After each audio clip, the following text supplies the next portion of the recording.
नमस्कार विद्यार्थियों, श्री श्रेयस विद्यालय हिंदी माध्यम कक्षा 8वीं विषय विज्ञान, जिसमें अब हम पाठ 8 का अध्ययन करेंगे। कोशिका संरचना एवं प्रकार्य। देखिए, ये पाठ का नाम है। चलिए हम इसके बारे में, कोशिका के बारे में जानकारी लेते हैं। आप पहले ही पढ़ चुके हैं कि हमारे आसपास की वस्तुएं या तो सजीव है अथवा निर्जीव। साथ ही आपको यह भी याद होगा कि सभी सजीव कुछ मूलभूत कार्य संपादित करते हैं। क्या आप इन कार्यों की सूची बना सकते हो? आप जानते हैं कि हमारे आसपास की जो वस्तु है वो तो या तो निर्जीव है या तो सजीव है। चलिए, विभिन्न अंगों के समूह विभिन्न कार्य करते हैं जो आपके द्वारा सूचीबद्ध किए गए। इस अध्ययन में आप अंगों की संरचनात्मक मूलभूत इकाई के विषय में पढ़ेंगे, जिसे हम कोशिका कहते हैं। कोशिका किसे कहते हैं? अंगों की संरचनात्मक मूलभूत इकाई होती है, उसे हम कोशिका के नाम से जानते हैं। कोशिका की तुलना हम ईंटों से कर सकते हैं। जिस प्रकार विभिन्न ईंटों को जोड़कर भवन का निर्माण किया जाता है, उसी प्रकार विभिन्न कोशिकाओं एक दूसरे से जुड़कर प्रत्येक सजीव के शरीर में निर्माण करती है। तो उसी तरीके से क्या किया जाता है, जिस तरीके से इसके अंगों की मूलभूत इकाई को जोड़कर बनाया जाता है, तो हम इसके उदाहरण के रूप में ईंटों का, जैसे भवन का निर्माण की ईंटें, जब हम भवन बना रहे तो एक एक ईंट को जोड़कर भवन तैयार किया जाता है। उसी प्रकार से कोशिकाएं एक दूसरे से जुड़कर प्रत्येक सजीव के शरीर में निर्माण करती है। चलिए, अब इसकी खोज कब हुई थी? कोशिका की खोज देखिए, रॉबर्ट हुक ने 1665 में कॉर्क के स्लाइस का सामान्य अवर्धक यंत्र की सहायता से अध्ययन किया था।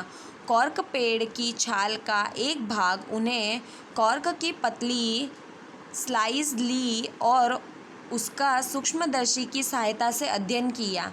इन्होंने कॉर्क की स्लाइस में अनेक कोष्ठ युक्त अथवा विभाजित बक्से देखे, जो चित्र 8.1 में ये बक्से मधुमक्खी के छत्ते के समान दिखाई दिए। तो इन्होंने खोज की थी 1665 में। तो अब इन्होंने जब खोज की तो सूक्ष्मदर्शी यंत्र की सहायता से उन्होंने उसकी खोज की थी। तो जब उन्होंने देखा तो इसके जो बक्से इनको दिखाई दिए वो मधुमक्खी के छत्ते के समान इन्हें दिखाई दिए थे। देखिए, यहाँ पर आपको बताई गई है ये कोशिकाएं। चलिए, उन्हें यह भी देखा कि एक कोष्ठ अथवा बॉक्स दूसरे दीवार अथवा विभाजित पट्टी द्वारा अलग है हुए प्रत्येक कोष्ठ को कोशिका का नाम दिया हुआ। द्वारा देखी गई ये बक्सेनुमा संरचना वास्तव में मृत कोशिकाएं थी। अब उन्होंने जो बक्सेनुमा वाली संरचनाएं देखी है, जो छत्ते, मधुमक्खी के छत्ते आकार की, तो वो वास्तव में क्या थी? मृत कोशिकाएं थी। चलिए, सजीवों को जीवित कोशिकाओं में सर्वाधिक सूक्ष्मदर्शी की खोज के बाद देखा जा सकता है। रॉबर्ट हुक के प्रेक्षण में 150 वर्षों बाद तक भी कोशिका के विषय में बहुत कम जानकारी थी। आज हमें कोशिका की संरचना एवं कार्यों के विषय में बहुत अधिक जानकारी है। यह अधिक आवर्धक क्षमता वाले संवर्धित सूक्ष्मदर्शी एवं अन्य तरीके द्वारा ही संभव हो सका है। तो क्या हो सका है कि जो हम आवर्धक लेंस है उसकी सहायता से उसे देख सकते हैं। सूक्ष्मदर्शी यंत्र की सहायता से उसे आसानी से देखा जा सकता है। तो आज 150 वर्षों के बाद भी अगर हम देखने जाएं तो हमें कोशिका के बारे में कम जानकारी है, लेकिन आज उसके विषय में हम अधिक जानकारी हमें मिल चुकी है। आगे, कोशिका भवन के लिए ईंटें एवं सजीव में कोशिका दोनों ही मूलभूत संरचनात्मक इकाई है, जो चित्र 8.2 ए और बी में। यद्यपि भवन निर्माण में एक समान ईंटों का प्रयोग, परंतु उनकी आकृति, डिजाइन एवं साइज अलग अलग होती। इसी प्रकार सजीव जगत के सभी एक दूसरे से भिन्न होते हुए भी कोशिका के बने होते हैं। निर्जीव ईंट की अपेक्षा सजीव की कोशिका की संरचना अधिक जटिल होती है। तो क्या बोला है कि जो निर्जीव ईंटों की अपेक्षा जो सजीव की कोशिकाओं की जो संरचना बनाई जाती है वो क्या होती है? अधिक ज़्यादा जटिल होती है, बहुत ज़्यादा कठिन होती है। देखिए, हमें यहाँ पर बताया गया है। चलिए देखिए, प्याज की झिल्ली, जिसके बारे में आप पहले पड़ चुके हैं और ये ईंटों की दीवार, तो दोनों में कितना अंतर बताया गया है। मुर्गी का अंडा एक एकल कोशिका तथा आकार में बड़ा होने के कारण इसे नग्न आँखों से भी देखा जा सकता है। तो आकार में बड़ा होने के कारण हम बिना सूक्ष्मदर्शी यंत्र से की सहायता से भी इसे देख सकते हैं। 8.3 सजीवों में कोशिका की संख्या, आकृति एवं डिज़ाइन में विभिन्नता होती है। चलिए हम इसकी डिज़ाइन के बारे में जानें। वैज्ञानिक किस प्रकार से सजीव कोशिका का प्रेक्षण एवं अध्ययन करते व सूक्ष्मदर्शी का उपयोग करते, जिसकी सहायता से वे वस्तु में आवर्धित प्रतिबिंब का अध्ययन किया जा सकता है। कोशिका की संरचना विस्तृत अध्ययन करने के लिए अभिरंजक का उपयोग किया जाता है। पृथ्वी पर लाखों जीव व आकृति एवं साइज के भिन्न हैं। उनके अंगों की आकृति, साइज एवं कोशिका की संख्या में भिन्नता होती है। आइए इनमें से कुछ अध्ययन करें। चलिए अब हम जानकारी प्राप्त करते हैं। कोशिका की संख्या। क्या आप किसी लंबे वृक्ष अथवा हाथी जैसे विशाल जंतु के शरीर में पाई जाने वाली कोशिकाओं की संख्या का अनुमान लगा सकते हो?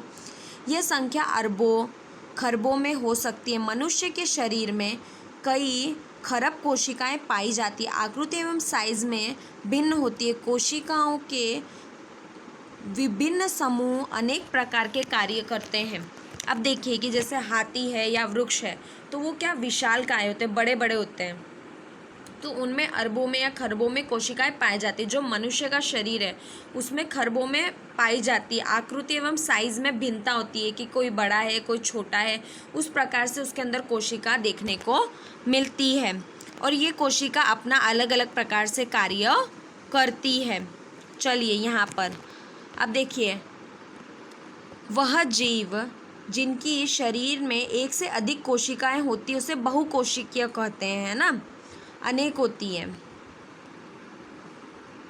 अब जैसे हम उसे मल्टी सेल्यूलर कह सकते हैं। मल्टी यानी अनेक और सेल्यूलर यानी कोशिका कहते हैं। छोटे जीवों में शरीर कोशिकाओं में कम संख्या उनके क्रियाकलापों किस प्रकार प्रभावित नहीं करती। आपको जानकर आश्चर्य होगा कि अरबों कोशिकाओं वाले जीव के जीवन का प्रारंभ एक कोशिका से ही होता है। तो जिसके शरीर के अंदर अरबों कोशिका होती है तो उसके जीव एक ही कोशिका से उसके शरीर की शुरुआत होती है।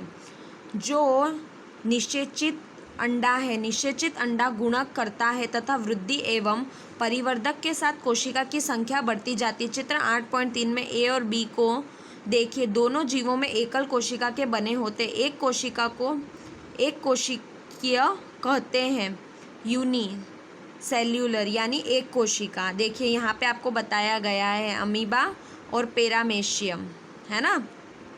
चलिए अब आगे, जैसे कि हम कहते हैं कि एक कोशिकीय जीव भी वह सभी आवश्यक क्रियाएं करता है बहुकोशिकीय जीवों द्वारा की जाती है। एक कोशिकीय जीव जैसे अमीबा भोजन का अंतर्ग्रहण करता है, पचाता है, श्वसन, उत्सर्जन, वृद्धि एवं प्रजनन भी करता है। बहुकोशिकीय जीव में यह कार्य विशिष्ट कोशिकाओं के समूह द्वारा संपादित किए जाते हैं। कोशिकाओं का यह समूह उत्कृत का निर्माण करता है, विभिन्न उत्कृतों का निर्माण करता है। तो जिस तरीके से क्या करते हैं कोशिका, जैसे अमीबा पैरामेशियम भी उसी तरीके से जैसे हम कार्य करते हैं, श्वसन लेना, उनके शरीर में वृद्धि होना, खाना पचाना, ये सारी क्रियाएं उनके शरीर में होती है। चलिए अब हम देखते हैं 8.1 कोशिका की आकृति। चित्र 8.3 को देखिए। चित्र में दर्शाए गए अमीबा आकृति आप किस प्रकार परिभाषित करेंगे। आप कह सकते हैं कि इसकी आकृति अनियमित। वास्तव में अमीबा कोई सुनिश्चित आकृति नहीं होती है, यह अपनी आकृति बदलता रहता है।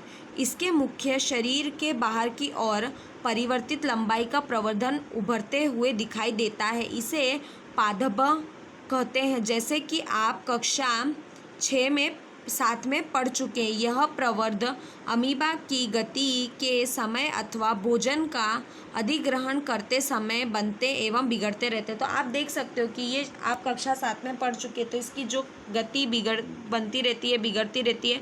तो क्या होता है कि इसके बाहर की और जितनी भी क्रियाएं होती है, तो जैसे बाहर से इसको भोजन लेना है तो ये उस तरीके की छोटा बड़ा होता रहता है ना। चलिए अब हम आगे देखते हैं। मनुष्य के रक्त में पाई जाने वाली श्वेत रक्त कोशिकाएं जैसे WBC भी एक कोशिका संरचना का उदाहरण है। अपनी आकृति बदल सकती है। WBC एक कोशिका, जबकि अमीबा एक पूर्णतः विकसित जीव, उसका स्वतंत्र अस्तित्व है।